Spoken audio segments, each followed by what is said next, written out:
Greg and I are very happy to be introducing the MLA Hall of Fame Awards this year. This honor is bestowed biennially upon practicing or retiring librarians who have made a substantial, sustained contribution to advancing the cause of Massachusetts librarians or librarianship over a career of at least 10 years. We're being brief as well. Thank you.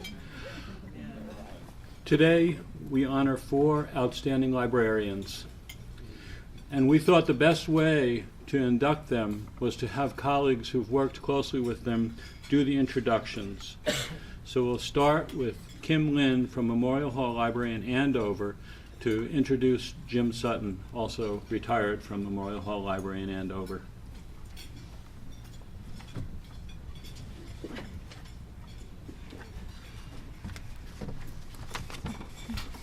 Hello. Many of you have known Jim Sutton for a very long time, so you know that he does not like to toot his own horn. And you also know that if he had been able to be with us here today, he would be blushing with embarrassment by this honor. Unfortunately, Jim couldn't be here because of a long-standing commitment. However, he was extremely humbled and honored to be recognized by his peers in this way. Jim has made many contributions to the profession over the last 35 years, and here are just some of the highlights. Way back when, Jim was one of the core people to convince Eastern Massachusetts Regional Library System members to support funding for automated resource sharing. In the late 80s, he helped develop the Minuteman Library Network as it doubled in size. As director of the Morse Institute Library in Natick, Jim led the planning for the addition and renovation of the building that is now a cornerstone of the community. In the 90s, he was president of MLA and continued to work for the organization and encouraged staff participation and leadership, and was very supportive to myself and Jerry Dearman. Jim served 2 terms on the State Advisory Council on Libraries, and also served on the statewide committee that created the first standards for library services to young adults. Clearly, Jim was committed to teen and tween service in libraries, and to that end, he was instrumental in creating the Teens and Tweens Grant Program, which has become one of the most popular and effective programs ever. And of course, Jim led Memorial Hall Library, the regional reference center, for the past 16 years. Basically, Jim is willing to do anything for the library and the community. He even starred, some of you saw yesterday, in full costume and makeup as the Joker in the library's Holy Cartwheelers Batman book cart drill team, with multiple shows in the town Santa Parade and also, of course, last year's competition. You can check it out on YouTube if you missed it yesterday. On a personal note, I've known Jim for a long time, but I really got to know him a lot better the past 6 years when he hired me as a teen and reference librarian in Andover. And I have the highest regard for Jim. He's a person of great integrity. He's committed to providing the best possible library service to the community and treating everyone with respect and dignity. At MHL, Jim created our teen room, staffed it with librarians and assistants, and enabled them to offer great programs and develop a wonderful collection. And he did this in a library that hadn't allowed teens in certain areas before his arrival. Jim knew championing this population was worth the trouble, and many students thanked him. We asked him, what made him so passionate about serving this underserved group, and he would tell us he was a delinquent at that age. We have a hard time believing that. If you know Jim, you'll know what I mean. But ask him for stories. He has them. Jim has said to me he is most proud of and considers the teen room his greatest success. And to honor him upon his retirement last year, the trustees formally named the room the James E. Sutton Teen Room. We affectionately call it the Gym. So thank you for honoring Jim today. He most definitely deserves a place in the MLA Hall of Fame. This is his award. Yes. Okay, Greg, you're up. Thank you. Thank you, Kim. We are going to have a special presentation for Jim Sutton at his library later. We will give him his certificate.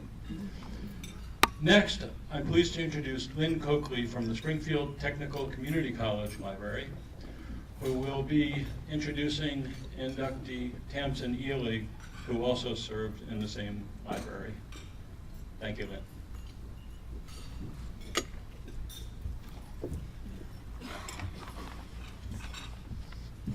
Hi, everybody. Thank you for giving me this opportunity to participate in the induction of my colleague and friend, Tamsin Ely, into the MLA Hall of Fame. For 37 years, Tammy served as librarian, director, and finally as Dean of Library Services at Springfield Technical Community College, which is affectionately known throughout Western Mass as STIC. She retired last June, and we all miss her terribly.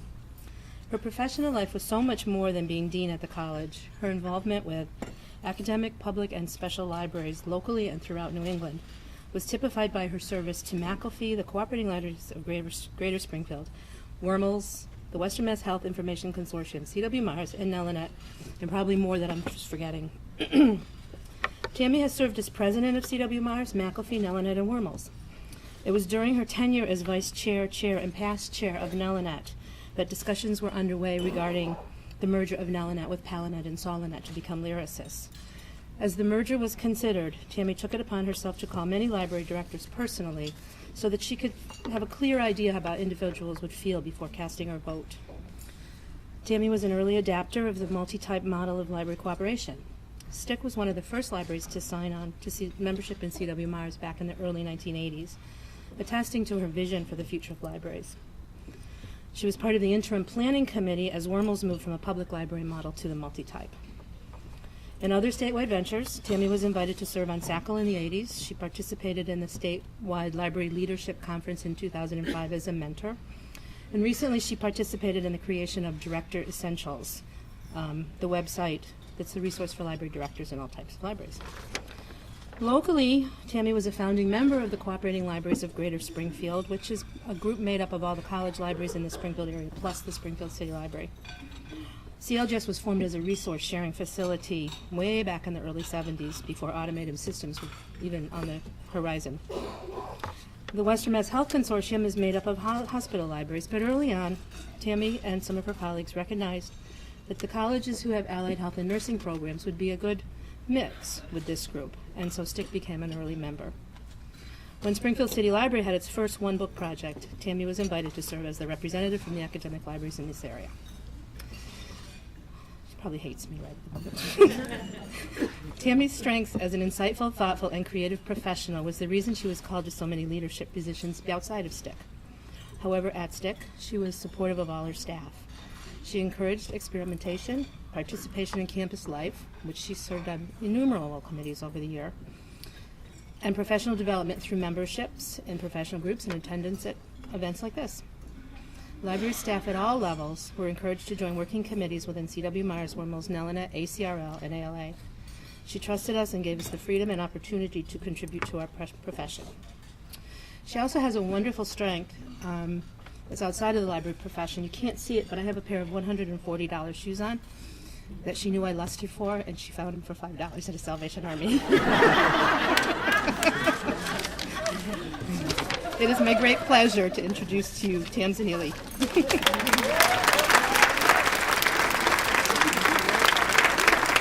I leave or?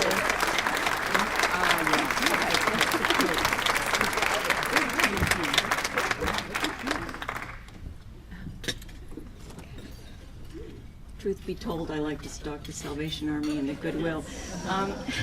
I want to thank Lynn for nominating me and for her kind words, and to thank those who wrote letters of support. I told Greg Pronovitz when he asked for biographical information that I had no intention of being a librarian. My mother was a librarian. However, I'm very grateful that I overcame my adolescent resistance. And I guess the apple doesn't fall very far from the tree after all. The thing that I'm most grateful for is the people that I've worked with at the college. I told the woman who hired me in 1973 I'd be there 2 years. I outlasted her by 35 years. It's been a great place to work. I have really enjoyed the community, the campus community, but especially the library staff. Although I've hired all of them, so probably says something about the kinds of things that I think are important in librarians and in practicing our profession. I think it's really wonderful to do good work, which I feel we clearly do, but also to spend our time with such wonderful people. For that, I'm eternally grateful for being a librarian because of all the work that you do and the camaraderie and the support. I've been through lots of state budget ups and downs over the years, and I think we all persevere. We have a sense of humor and a sense of perspective. And I had a saying up in my office that blessed are the flexible, for they will not be bent out of shape.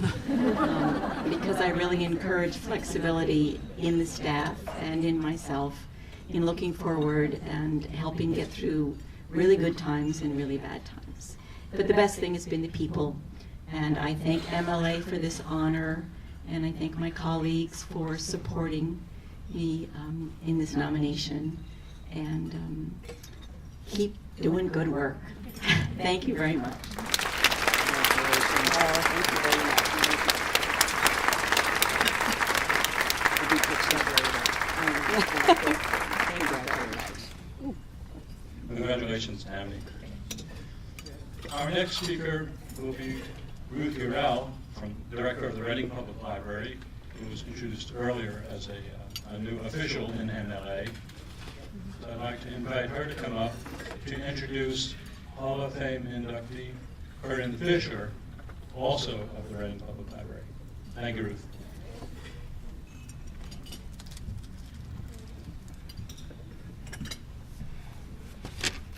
Now, Greg made me promise 3 minutes, and I said, you know, that's really not fair because it's gonna take a few. I'll go as quickly as I can, but I don't want to not give due time to Corinne's many years serving children. Corinne is a children's librarian beyond compare. After more than 30 years in Massachusetts public libraries, Corinne sees each child and every parent every day as new, fresh, and brimming with possibility. Every encounter is an occasion for connection, enrichment, humor, and widening horizons. Corinne never gives up on a person. She will try again and again to reach, teach, and connect. Few things are more thrilling to Corinne than a child or parent transformed by their library experience. Those are the stories she wishes to share, and while they inspire her to create ever more interesting programs, they inspire the rest of us to do our best in service to all patrons. Corinne puts first principles first, regardless of who is on the opposing side.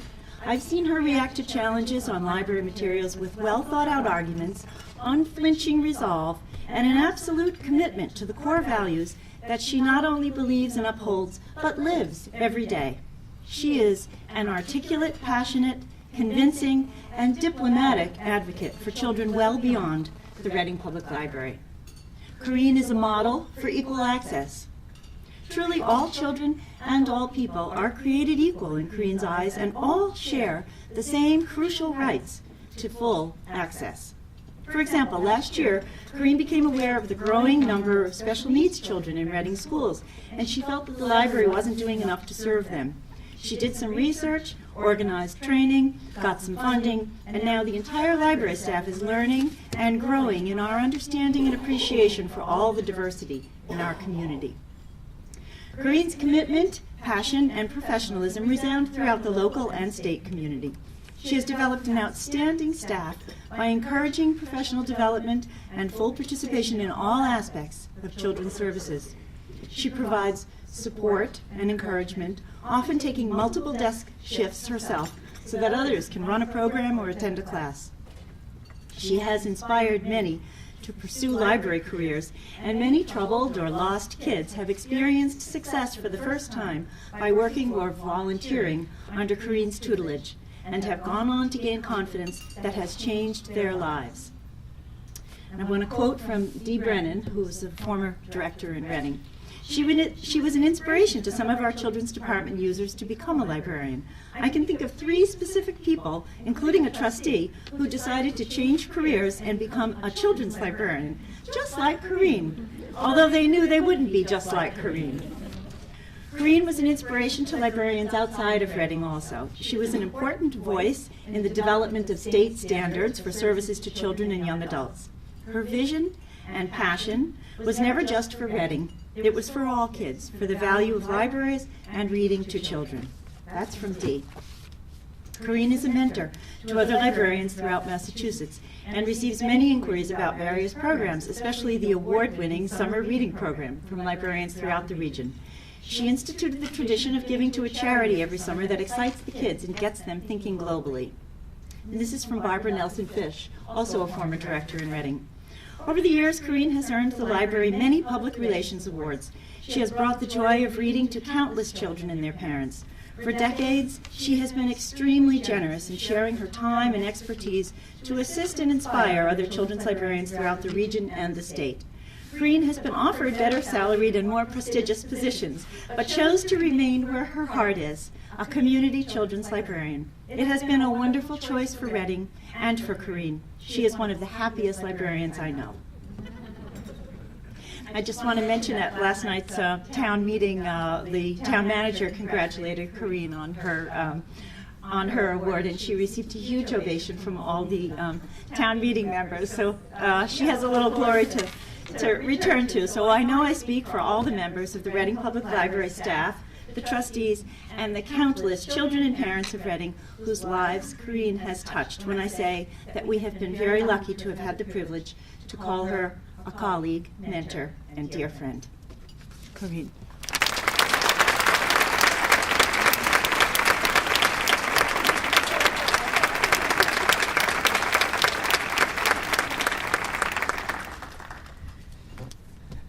Wow, that's a lot to live up to.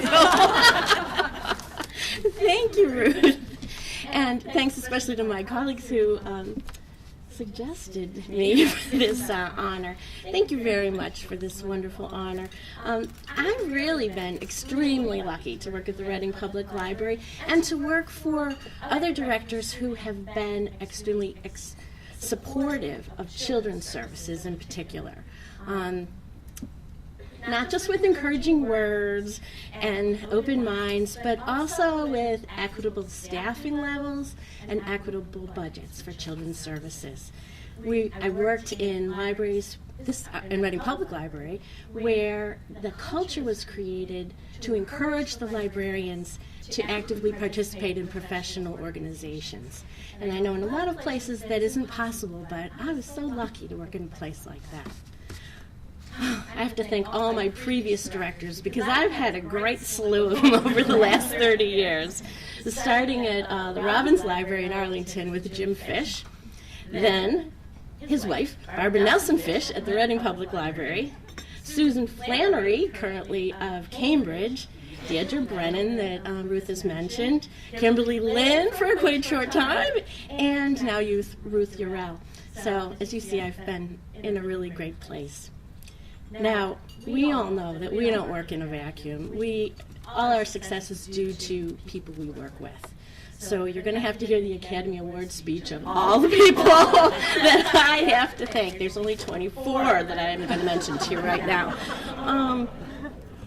A lot of these people you know, and if you know them, you know how creative and inspiring, hardworking, and fun they are.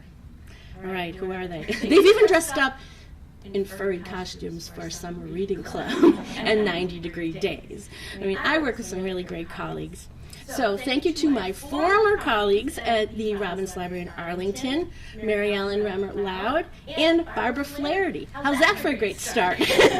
So, thank you to some of my former colleagues at the Reading Public Library, including luminaries such as Jeff Katz, Diane Young, Renee Olson, Michael Colford, Esme Green, and really heartfelt gratitude to my current Reading Public Library colleagues, because they're the ones who nominated me for this wonderful award. Ruth Urell, of course, Dorota Sosha, Lorraine Barry, Nancy Aberman, Kathy Mixis, Jamie Penny, Allison Sloan, Michelle Filio. All of them have been really instrumental in our day-to-day work. But especially, I want to thank my wonderful children's room staff. I mean, we're a family. You all know how that works. We're a family, and we're a great team. So thank you to Brenda Wettergreen, Rachel Baumgartner, Ashley Waring, and Mary McIntyre. Now, I wasn't chair of the MLA PR committee for nothing, so I'll take this opportunity to remind you that the children's department of every public library is a key piece to the good PR in your town. It engenders a very large portion of the goodwill that a library enjoys in town. So, support your youth services librarians, and I know you will. Thank you so much for this honor. I really appreciate it.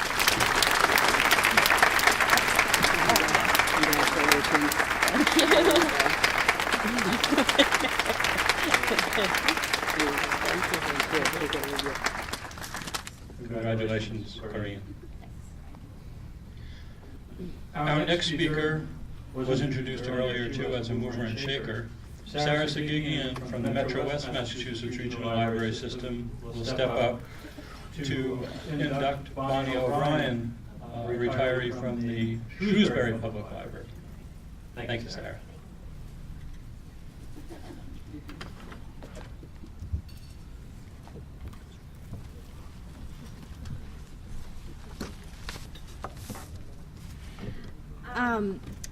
For those of you who have taken workshops with me, you know there are two techniques I tend to lean to when I start my classes, and they are pop quizzes and top 10 lists. So bearing that in mind, I present to you the 10 things you must know about Bonnie O'Brien.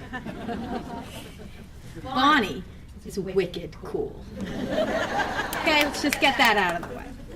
Thank you. Bonnie worked as a children's librarian at the Worcester Public Library and then as director of the Shrewsbury Public Library before retiring in 2004.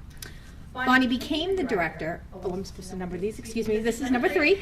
Bonnie became the director of the Shrewsbury Public Library in 1978, which coincidentally was the year I was born.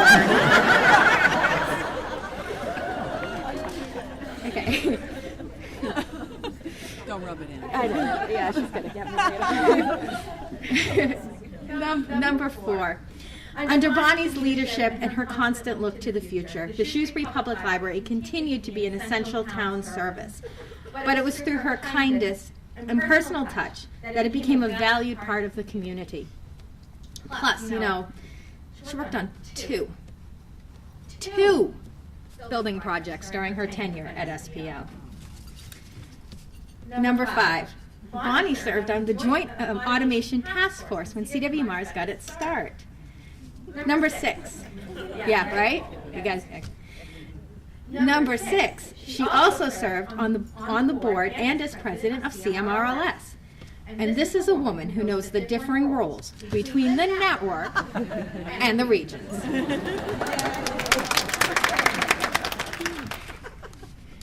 Number 7, in addition to serving on the MLA Legislative Committee, she also served as MLA President.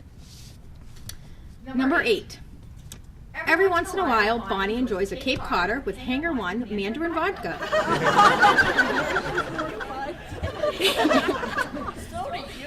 I do as well, often together.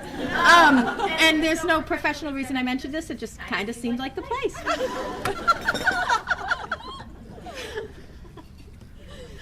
Number 9. Number 9. Bonnie has encouraged many staff members to further their library education through local continuing education opportunities and graduate degree programs in library science. I was one of several who benefited from Bonnie's kindness, professional attitude, and trust. She hired me as a page when I was 15. And number 10, even in her retirement, Bonnie continues to be a library supporter, mentor, and friend to the library community. We appreciate all she has done and thank her for sharing her knowledge, dedication, and general awesomeness. Congratulations, Bonnie.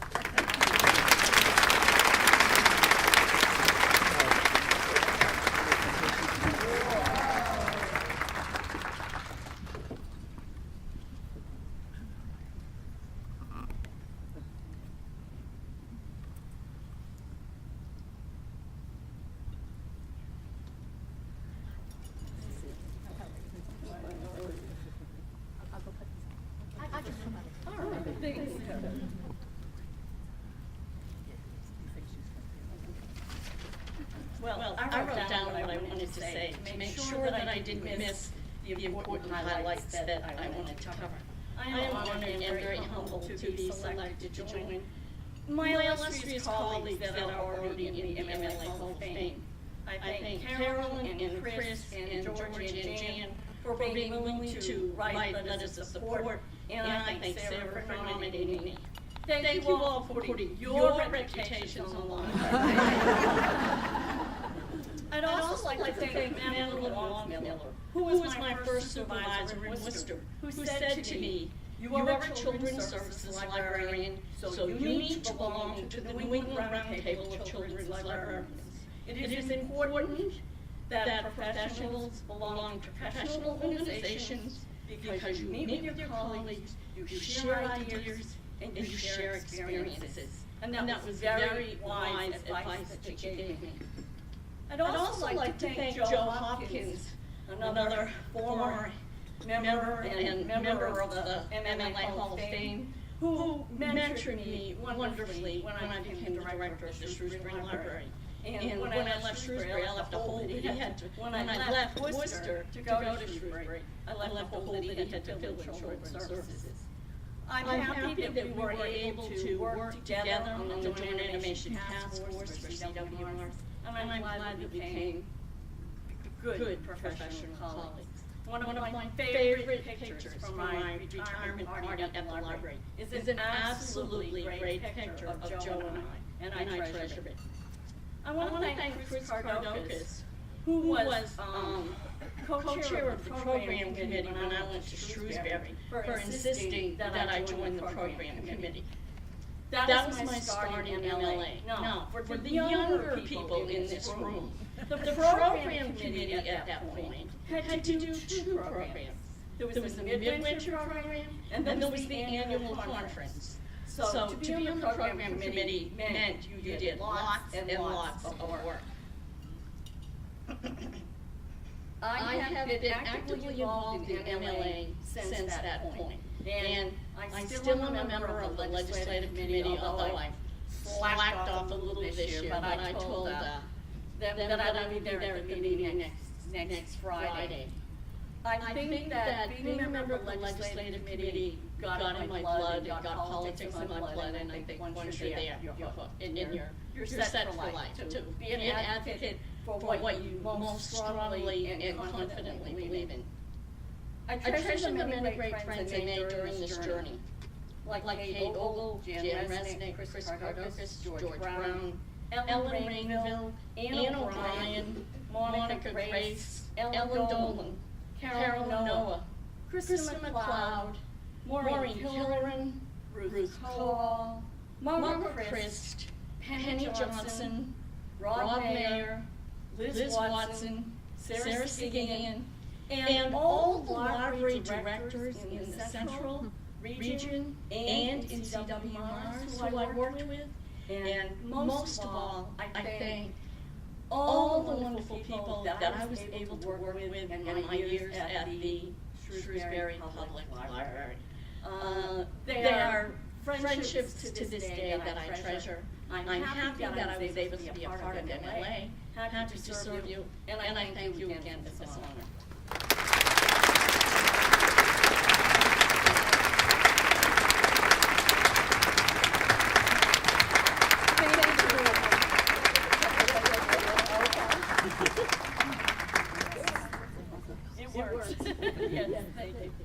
Congratulations, Bonnie. And let's have a round of applause for our four inductees this year.